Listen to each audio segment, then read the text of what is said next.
welcome to our second game of the evening, Steampunk Graveyard.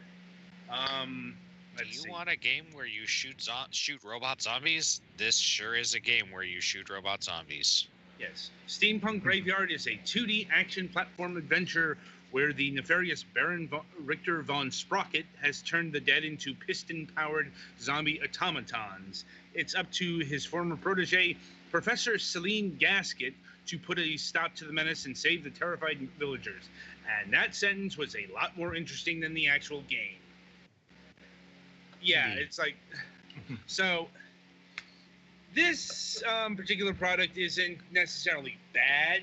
It's just there's not a lot going on here. Yeah, and there aren't. Your character has four things you can do. You can jump. You can double jump, actually. You can shoot gun. You can throw grenade, and you can whack with club or possibly knife. It's really not very clear. I thought it was a knife, but Yeah. your character is so small, it's kind of hard to tell. There is rarely much reason to do anything other than shoot gun, honestly, and jump. Yeah. Indeed. Yeah, no. Looking at the character art, it's a knife. Okay. Yeah, it's kind of a gauntlet knife. Like she's wearing it on her. She's wearing the base on her wrist, and the knife's jutting out. Yeah, using the melee weapon is usually a bad idea. You can't knock the grenades that the little portal turret things shoot at you back. I tried, and was disappointed. And I mean, you have infinite bullets. You just have to reload for quickly after every 5. It reloads itself. Right. The grenades are a little bit unpredictable. Mm-hmm. And don't try to melee to cut the barrels and boxes open because they might have like bottles of something that restore your health or extra grenades in them, but they also might explode, and if you melee them, they might explode in your face and hurt you. And quite a lot, too. Yeah, I think it takes out like 2 or 3 hearts. I think about 3. But yeah, the gameplay of this game is you start at the left of the stage. There is an upper route and a lower route, and sometimes one or the other one is blocked. Go to the right of the stage. At the end of the stage, there is a guy in a hot air balloon with a fucking ball turret thing hanging out on a rope. Blow up the turret and climb on the rope to proceed to the next level, which is basically identical except for the very few different terrain features are arranged in a different order. Mm-hmm. It is fun, but it is not very complex. Also, the buttons are non-remappable, and I take serious issue where some things are mapped to.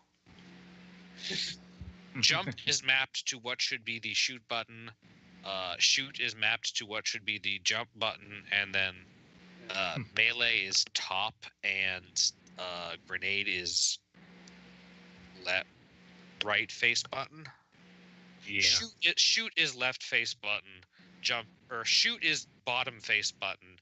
Jump is left face button. Yeah. Those specifically should be reversed.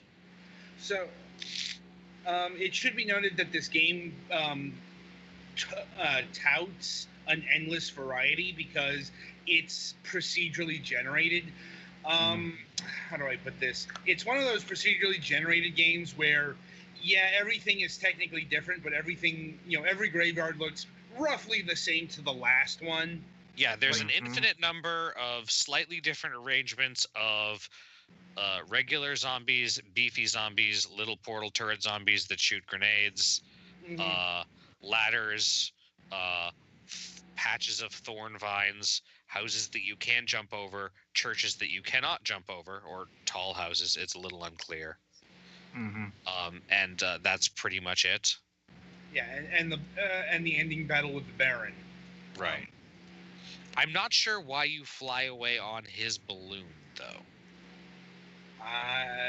It's not made clear to me either. I guess you're trying to chase him. I guess you're trying to chase him back to his base, but instead he just shakes you off over another graveyard. I guess.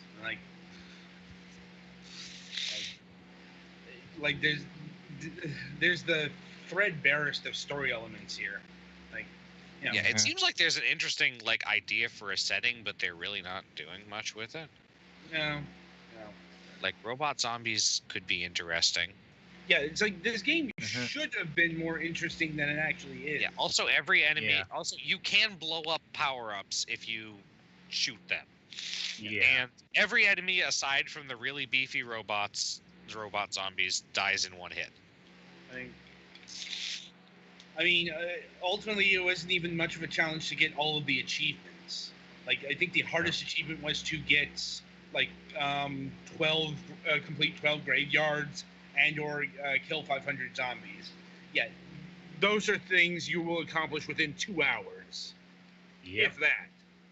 If you can bring it to yourself to play for like 2 hours straight, which Well, no, you can it carries over via session, so you can play Mhm. for like 10, 30 minutes, and not, okay. it's like, so yeah, it's still gonna take you about that amount of time, just not necessarily in a row or sequentially. Let's see. So yeah, the game is completed after fairly little play, and I mean, you will never get exactly the same thing if you want to play it again, but you'll have a pretty good idea what you're looking for. And again, there's not really a whole lot reason to not just walk left and keep shooting underground, or walk right and keep shooting. Walking left will bring you back to the start of the level. I'm having a bad day for left and right. That's unfortunate. You might want to get that corrected before you run into a wall. No, not just for the words. Okay.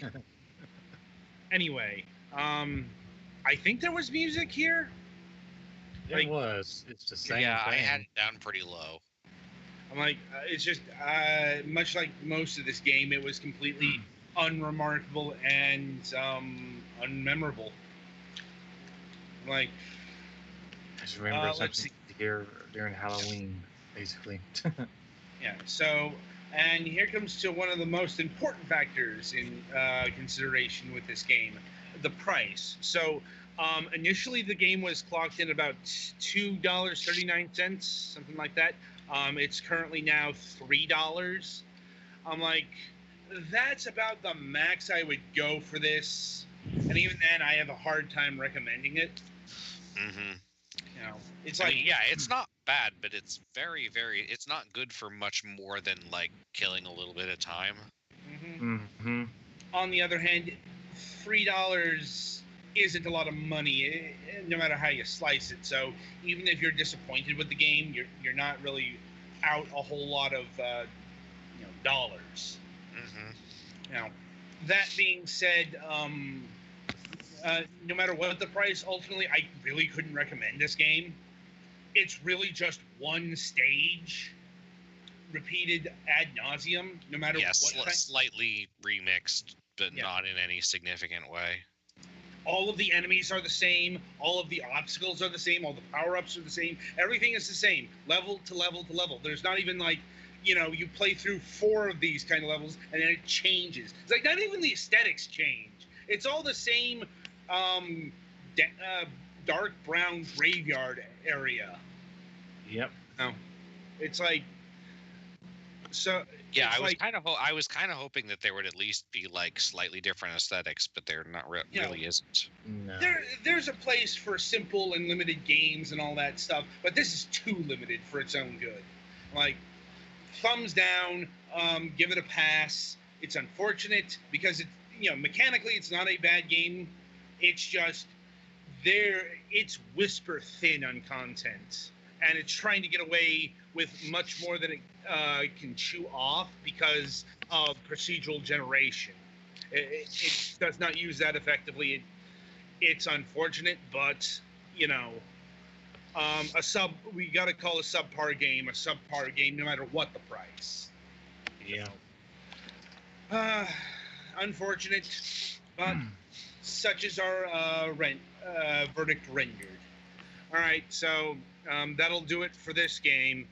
Be sure to tune in for our final review of the night, Party Hard 2.